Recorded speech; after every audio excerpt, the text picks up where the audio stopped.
first of all, on behalf of all Australia, I feel pretty confident in saying congratulations, and we're all very, very proud of you.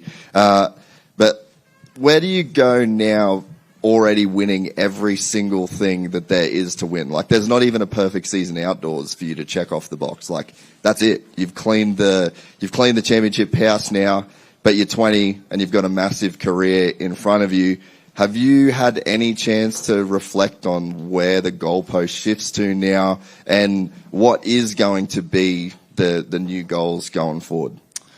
I mean, hey, Ricky did it twice, so I mean, we may as well try and go for another season. That's the hard thing, and I feel like obviously if I'm struggling, I can always talk to Ricky or James, because those guys won multiple championships, and I think that would give me some good advice. But I think it's hard, because if you get to a stage where you are winning everything, it's kind of, you get into a slump where it's like, oh, I win. So it's like, kind of get that mental frame back into kind of humbling, and all right, there's still people coming, and I think my crew around me does that very well. Obviously, I still know there's people still getting better by the day. Yeah, I think that always keeps my head down, and obviously I have HJ at the compound too, and he's getting better and better each day, and I mean, you guys got a small glimpse of what he could do last weekend, and that's just a small glimpse. So I see what he does almost every day at the practice track, and I know he's going to be a pain in my ass sometime in the future. So yeah. Yeah, that was going to be a bit of a follow-up, is how gratifying was it this year? Obviously a super rough start to his 450 career. You're doing extremely well. He's doing pretty bad at the start. Is it very gratifying for you as a brother to watch his development through that process? And you both ended the season on a high together. You know, as a brother, it sucks, you know. I wanna see him doing good as well, and if I'm doing good and he's doing bad, it kind of like, I didn't really want to celebrate what I did. It's like, sorry for my language, it feels shitty for celebrating just because he had such a bad night or something went wrong or had a crash, that stuff. It's kind of like, I honestly don't, it sounds bad, sorry, but like, I don't care if I won that night. It's like, Hunter had a bad race, and obviously I care about him so much. I want him to do just as good as I'm doing, you know. So it's a hard thing to kind of balance in this kind of racing career, because obviously you want to see your brother do good, but we're also competing, so you want to do yourself good too. But it's hard. But I mean, my dad's brought us up really well to kind of racing's racing, but also let the best man win kind of sometimes. So, but no, it definitely sucked at the start of the year seeing him doing bad, because all I wanted him to do was do good. I think he just forgot that there was two Lawrences out there, and he did it right in front of one of the other Lawrences. Yeah, guys like them, they just need to hit in the mouth sometimes. So thankfully the mistake kind of worked out. I was like, oh no, a mistake, but then it's like, oh no, like, please. So it kind of helped me getting my stuff rocked. But yeah, it's here's what it is.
Mate, first of all, congratulations.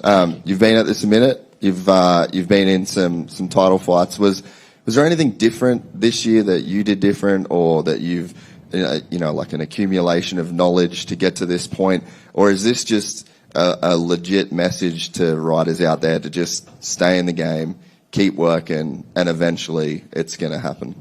No, I mean, it's not that. Like I said, we all have our own story, and everybody can look back on my past and tell, like, man, I had some injuries that were gnarly. Like my TBI back in 15, like I always kind of go back to that, where I was racing 2 years and I didn't even know I was racing. Like I couldn't even tell you the race that was going on. So yeah, like everybody has their own story. Man, it's just a long road. Like, I've always put the work in. I believed in myself, and I've clawed my way out of, situations where a lot of people probably wouldn't have. And honestly, the one thing that I've always cherished myself on is like my relationships with everyone I've worked with in the past. Like you're not going to find someone that I've burnt a bridge with or anyone that I've passed in my career that, I've done wrong. So I think that goes a long way in the sport. Yeah, Nate Ramsey literally said to me as soon as I got down and saw him, he's like, man, he is just the best guy. Yeah, I mean, I try to be, just because I know what it takes to go racing on the weekends and all the work that goes into me to go out there and perform. Yeah, and I know what hard work is. Like, I haven't had this my whole life. Man, I had to work for everything I've ever had, so a lot more appreciation for that. You brought up the rule then. Being a guy that I guess benefited from the rule change, what's your personal take on that rule? And I guess speaking to your situation, like how it kind of applies to you, but I guess now you're in a situation where you'd have to defend and then go out, so you're not really in any kind of predicament with the rule now, but just your general feeling on the rule and like how you think this rule is best applied to this 250 class going forward.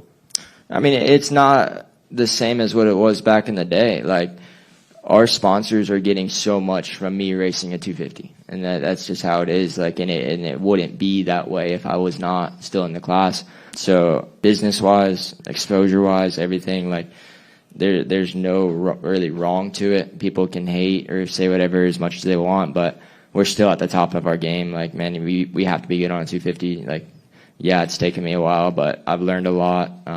Switch teams, and there's a lot that goes into it. So I don't necessarily know that the rule's right, but also, like, I don't think I would change it necessarily. Like, I think you should ride it as long as you can, as long as you want to. If you do win a championship, I do believe you do need to move out.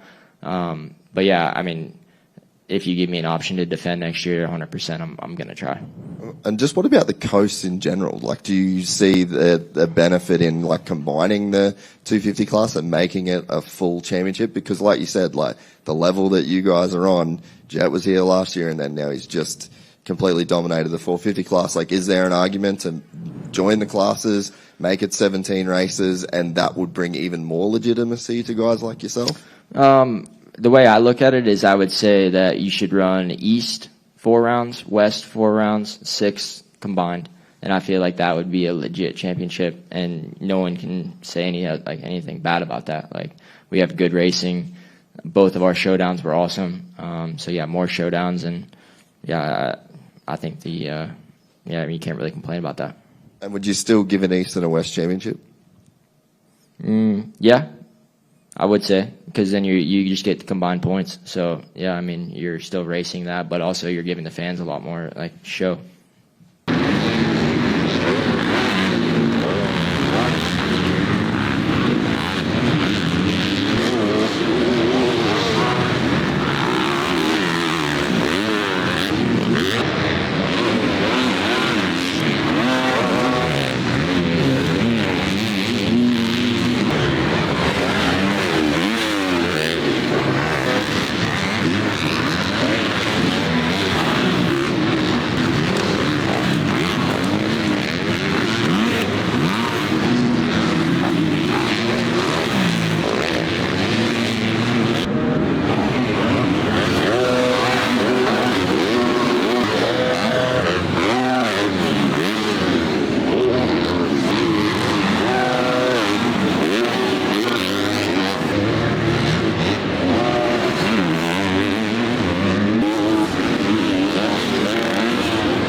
That's pretty amazing too. Of course, if you can learn 1 year and then won the second year, but to be honest, I didn't really expect.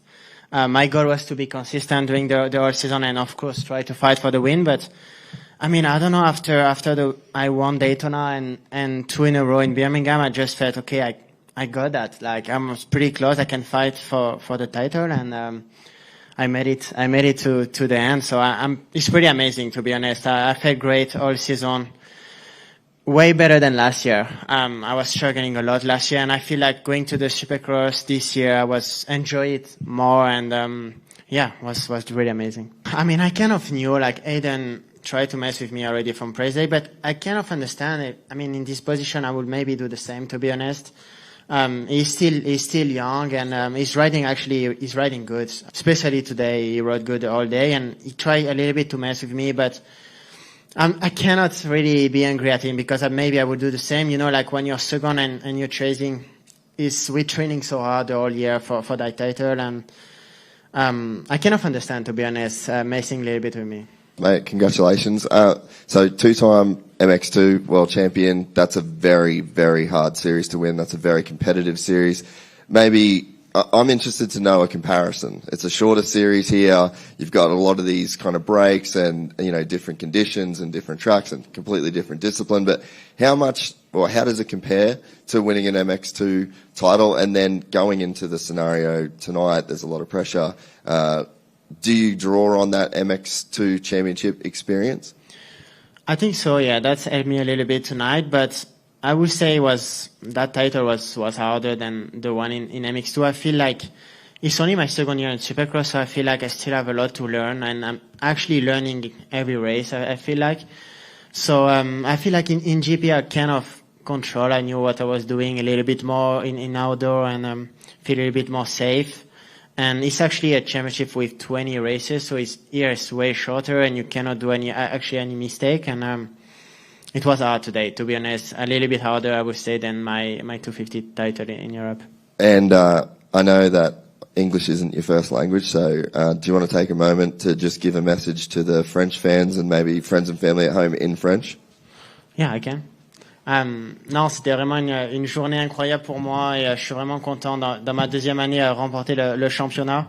Je remercie vraiment tous les gens qui me regardent en ce moment, qui vont regarder dans les prochains jours et non, c'était vraiment incroyable et je suis vraiment content. Merci à tous.